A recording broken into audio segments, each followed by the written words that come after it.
Okay, TikTok family. I just wondered something a little while ago. I saved all of and hole punch all of my son's files ever since he in Georgia have this thing called Babies Can't Wait. It's an early intervention program. So at that time, it's time to start for your child to start school.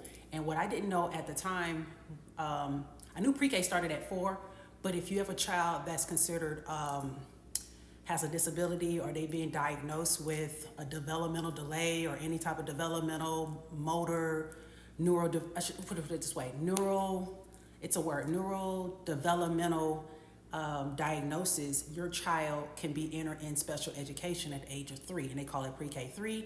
And of course you have traditional pre-K, which starts at 4 for neurotypical people, neurotypical students. So I bought this really massive binder from Goodwill, and I hole punched all of my son's files ever since he started school at the age of 3. And I was going through it, and I was kind of thinking like, okay, since we've been on this homeschool journey, this would be our 3rd month. He used to being in special ed. What does that mean? What does that look like as a child now, as a student that homeschools now with me? And I'm trying to figure out how to classify. I'm definitely not going to put a label on it, but I want to see if other parents, other caregivers that is in the same boat as I am with my child. Like, how do you distinguish the two? How do you not label your child as, oh, this is special ed, but we do homeschool? It's probably not that, just because his curriculum now, he's online right now. His curriculum is Gen Ed, and I'm so excited that he is doing the best that he can. Like, math is still a struggle. I was in Dollar Tree just yesterday, and I was like, let me just buy some flashcards for just basic addition. I'm still showing him how to do it like the long way, like 10 minus 7 or 16 minus 3, or we're doing 17 plus 10. We still have to write it out and kind of figure out. So with the flashcards, I hope he can kind of remember, because that's the only way to learn is through memorization, right? With the basic stuff like 1 plus 1, 2 plus 3, stuff like that. So it's a whole new week. Today's Monday. I'm excited. He's been on the computer for almost 2 hours. And then today is officially my first day of school too. And I'm excited. So I am signed up for 5 courses. I have my class schedule right here. Once again, I'm pursuing my associate's degree in special education. I don't know what the future holds for me. Like, if I ever want to teach in like a traditional school environment, because I don't know if I want to put him back in a traditional public school environment. Trying to pay for private school, it's out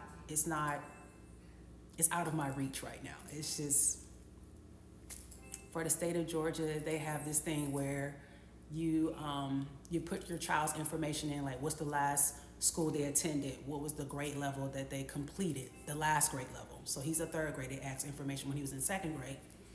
And the scholarship award for private school was like a little over 11,000, and most private schools are religious based. And that's not a bad thing, but for me and my family, I just choose for him to do the non-religious based ones. But the ones that I found was non-religious were like 27 and 28,000 and upwards. Like, they were very, very expensive.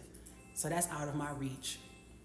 And then the cheapest one or the most affordable one, I should say, the most affordable one that I found that was religious based was $6,800, or I think it was $7,800.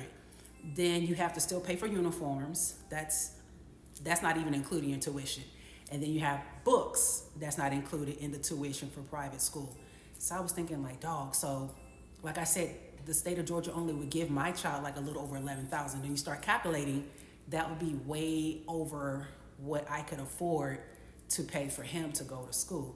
And then lastly, which kind of rubbed me the wrong way, for each school that I was reading information on, the ones I would call on the phone, they would ask for me to sign some type of documentation stating that I would agree to, how can I word it? I would agree to my son being being taught Christian values, and that I need to live Christian values in my home. How are you going to tell somebody how to live in their home? It's one thing when I drop my child off at your school and you're teaching biblical things and studies and how to pray. But how can you judge somebody based on their values and how they live every single day? And I saw that and I was like, I'm turned off. And then other schools had similar creeds and values that they wanted parents to sign, and I was like, there's no way.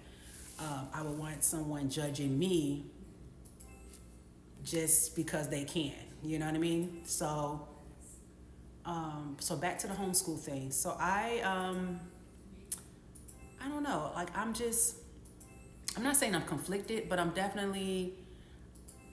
worried, because like I know that he's supposed to do standardized testing. And had he stayed in public school, he would have done this version of a modified version of the Georgia milestones here, but they call it something else. I think it's called GAA, Georgia Adaptive something.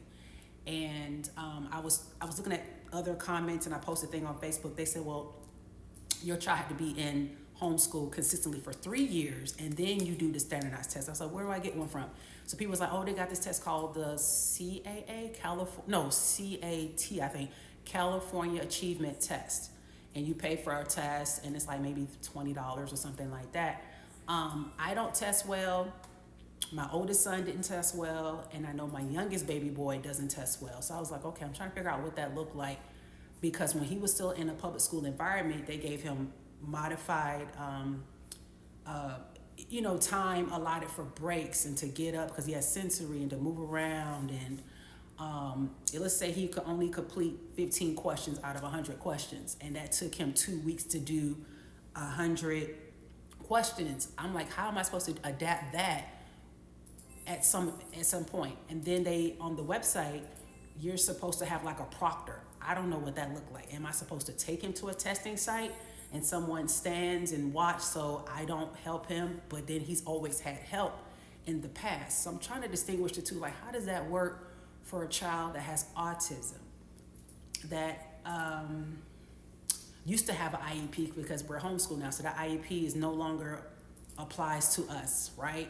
My son doesn't have a 504, so I will be asking a lot of questions and try to do the best and most educated thing I could do for him going forward. But once again, I'm still pleased with he doing the homeschool, me assisting him. My patience has gotten a lot better with prayer, of course, and we're just excited. So thank you so much for listening to me rant about that, and then leave some comments if you all have suggestions on what has worked for you and your family in similar situations. Thank you.